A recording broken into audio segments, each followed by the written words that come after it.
जय जय श्री राधे।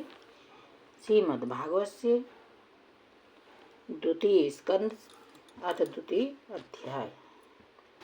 भगवान के स्थूल और सूक्ष्म रूपों की धारणा तथा क्रम मुक्ति और सद्यो मुक्ति का वर्णन। श्री सुखदेव जी कहते हैं, सृष्टि के प्रारंभ में ब्रह्मा जी ने इसी धारणा के द्वारा प्रसन्न हुए भगवान से वह सृष्टि विषयक स्मृति प्राप्त की थी जो पहले प्रलय काल में विलुप्त हो गई थी। इससे उनकी दृष्टि अमोघ और बुद्धि निश्चयात्मिका हो गई। तब उन्होंने इस जगत को वैसे ही रचा जैसे कि यह प्रलय के पहले था। वेदों की वर्णन शैली ही इस प्रकार की है कि लोगों की बुद्धि स्वर्ग आदि निरर्थक नामों के फेर में फंस जाती है। जीव वहाँ सुख की वासना में स्वप्न सा देखता हुआ भटकने लगता है, किंतु उन मायामय लोकों में कहीं भी उसे सच्चे सुख की प्राप्ति नहीं होती। इसलिए विद्वान पुरुष को चाहिए कि वह विविध नाम वाले पदार्थों से उतना ही व्यवहार करे जितना प्रयोजनीय हो। अपनी बुद्धि को उनको निस्सारता के निश्चय से परिपूर्ण रखे और एक क्षण के लिए भी असावधान न हो। यदि संसार के पदार्थ प्रारब्धवश बिना परिश्रम के यूं ही मिल जाएं, तब उनके उपार्जन का परिश्रम व्यर्थ समझकर उनके लिए कोई प्रयत्न न करें। जब जमीन पर सोने से काम चल सकता है, तब पलंग के लिए प्रयत्न करने से क्या प्रयोजन। जब भुजाएं अपने को भगवान की कृपा से स्वयं ही मिली हुई हैं, तब तकियों की क्या आवश्यकता। जब अंजलि से काम चल सकता है, तब बहुत से बर्तन क्यों बटोरें।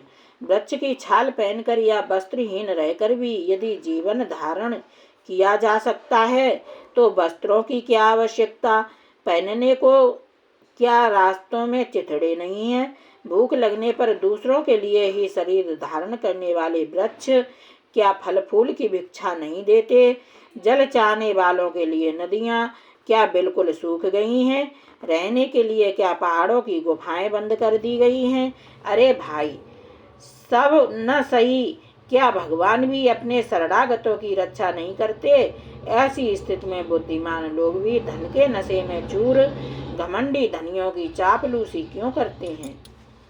इस प्रकार विरक्त हो जाने पर अपने हृदय में नित्य विराजमान स्वतः सिद्ध आत्म स्वरूप परम प्रियतम परम सत्य जो अनंत भगवान है, बड़े प्रेम और आनंद से दृढ़ निश्चय करके उन्हीं का भजन करें, क्योंकि उनके भजन से जन्म मृत्यु के चक्करों में डालने वाले अज्ञान का नाश हो जाता है। पशुओं की बात तो अलग है, परंतु मनुष्यों में भला ऐसा कौन है जो लोगों को इस संसार रूप बैतरणी नदी में गिरकर अपने कर्मजन्य दुखों को भोगते हुए देखकर भी भगवान का मंगलमय चिंतन नहीं करेगा। इन असत विषय भोगों में ही अपने चित्त को भटकने देगा। कोई कोई साधक अपने शरीर के भीतर हृदय आकाश में विराजमान भगवान के प्रादेश मात्र स्वरूप की धारणा करते हैं। वे ऐसा ध्यान करते हैं कि भगवान की चार भुजाओं में शंख चक्र गदा और पद्म है। उनके मुख पर प्रसन्नता झलक रही है। कमल के समान विशाल और कोमल नेत्र हैं। कदम्ब के पुष्प की केसर के समान पीला वस्त्र धारण किए हुए हैं। भुजाओं में श्रेष्ठ रत्नों से जड़े हुए सोने के बाजूबंद शोभायमान हैं। सिर पर बड़ा ही सुंदर मुकुट और कानों में कुंडल हैं, जिनमें जड़े हुए बहुमूल्य रत्न जगमगा रहे हैं। उनके चरण कमल योगेश्वरों के खिले हुए हृदय कमल की कर्णिका पर विराजित हैं। उनके हृदय पर श्री वत्स का चिन्ह एक सुनहरी रेखा है। गले में कौस्तुभ मणि लटक रही है। वक्ष स्थल कभी न कुमलाने वाली वनमाला से घिरा हुआ है। वे कमर में करदनी, उंगलियों में बहुमूल्य अंगूठी, चरणों में नूपुर और हाथों में कंगन आदि आभूषण धारण किए हुए हैं। उनके बालों की लटें बहुत चिकनी, निर्मल, घुंघराली और नीली है। उनका मुख कमल मंद मंद मुस्कान से खिल रहा है। लीलापूर्ण उन्मुक्त हास्य और चितवन से शोभायमान भुवों के द्वारा वे भक्त जनों पर अनंत अनुग्रह की वर्षा कर रहे हैं। जब तक मन इस धारणा के द्वारा स्थिर न हो जाए, तब तक बार बार इन चिंतन स्वरूप भगवान को देखते रहने की चेष्टा करनी चाहिए।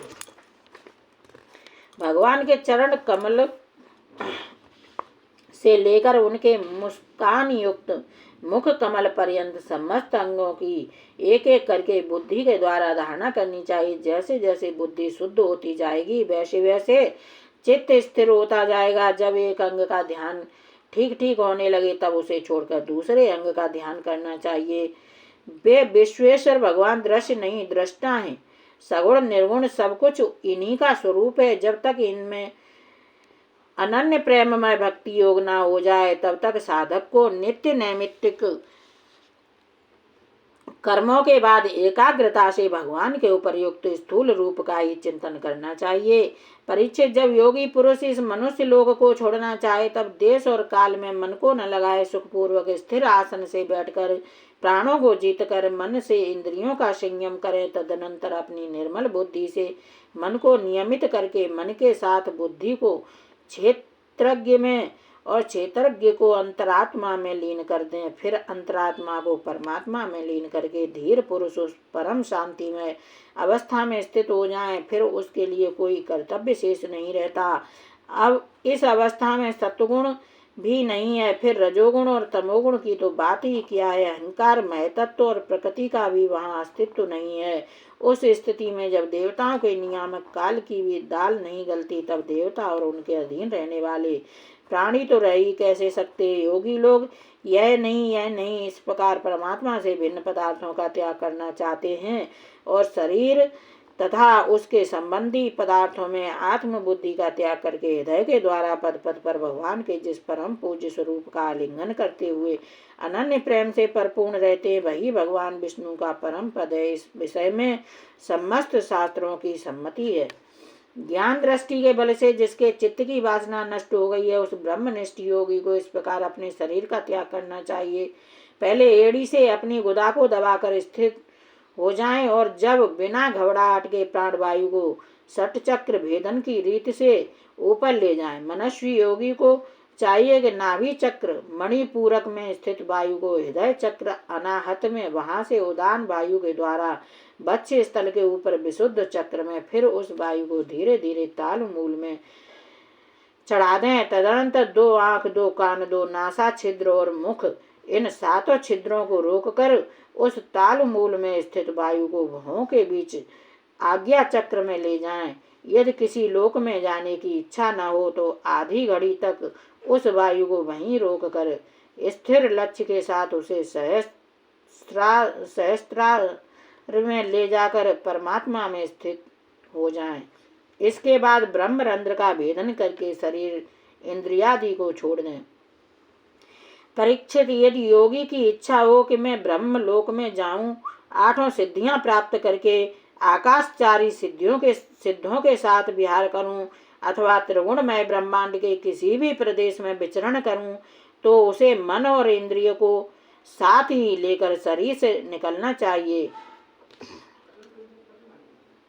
योगियों का शरीर वायु की भांति सूक्ष्म होता है। उपासना, तपस्या, योग और ज्ञान का सेवन करने वाले योगियों को त्रिलोकी के बाहर और भीतर सर्वत्र स्वच्छंद रूप से विचरण करने का अधिकार होता है। केवल कर्मों के द्वारा इस प्रकार बेरोक टोक विचरना नहीं हो सकता। परीक्षित, योगी ज्योतिर्मय मार्ग सुषुम्ना के द्वारा जब ब्रह्मलोक के लिए प्रस्थान करता है तब पहले वह आकाश मार्ग से अग्नि लोक में जाता है। वहाँ उसके बचे खुचे मल भी जल जाते हैं। इसके बाद वह वहाँ से ऊपर भगवान श्री हरि के शिशुमार नामक ज्योतिर्मय चक्र पर पहुँचता है। भगवान विष्णु का यह शिशुमार चक्र विश्व ब्रह्मांड के भ्रमण का केंद्र है। उसका अतिक्रमण करके अत्यंत सूक्ष्म एवं निर्मल शरीर से वह अकेला ही महर लोक में जाता है। वह लोक ब्रह्म वेत्ताओं के द्वारा भी बंदित है और उसमें कल्प पर्यंत जीवित रहने वाले देवता विहार करते रहते हैं। फिर जब प्रलय का समय आता है तब नीचे के लोकों को शेष के मुख से निकली हुई आग के द्वारा भस्म होते हुए वह ब्रह्मलोक में चला जाता है। जिस ब्रह्मलोक में बड़े बड़े सिद्धेश्वर विमानों पर निवास करते हैं उस ब्रह्मलोक की आयु ब्रह्मा की आयु के समान ही 2 परार्ध की है। वहाँ न शोक है, न दुख, न बुढ़ापा है, न मृत्यु। फिर वहाँ किसी प्रकार का उद्वेग या भय तो हो ही कैसे सकता है। वहाँ यदि दुख है तो केवल एक बात का, वह यही है कि इस परम पद को न जानने वाले लोगों के जन्म मृत्यु में अत्यंत घोर संकटों को देखकर दयावश वहाँ के लोगों के मन में बड़ी व्यथा होती है। सत्यलोक में पहुँचने के पश्चात वह योगी निर्भय होकर अपने सूक्ष्म शरीर को पृथ्वी से मिला देता है और फिर उतावली न करते हुए 7 आवरणों का भेदन करता है। पृथ्वी रूप से जल को और जल रूप से अग्निमय आवरणों को प्राप्त होकर वह ज्योति रूप से वायु रूप आवरण में आ जाता है और वहां से समय पर ब्रह्म की अनंतता का बोध कराने वाले आकाश रूप आवरण को प्राप्त करता है। इस प्रकार स्थूल आवरणों को पार करते समय उसकी इंद्रियां भी अपने सूक्ष्म अधिष्ठान में लीन होती जाती हैं। घ्राणेन्द्रिय गंध तन्मात्रा में, रस तन्मात्रा में, नेत्र रूप तन्मात्रा में, त्वचा स्पर्श तन्मात्रा में, श्रोत्र शब्द तन्मात्रा में, कर्मेंद्रियां अपनी अपनी क्रिया शक्ति में मिलकर अपने अपने सूक्ष्म स्वरूप को प्राप्त हो जाती हैं। इस प्रकार योगी पंचभूतों के स्थूल सूक्ष्म आवरणों को पार करके अहंकार में प्रवेश करता है।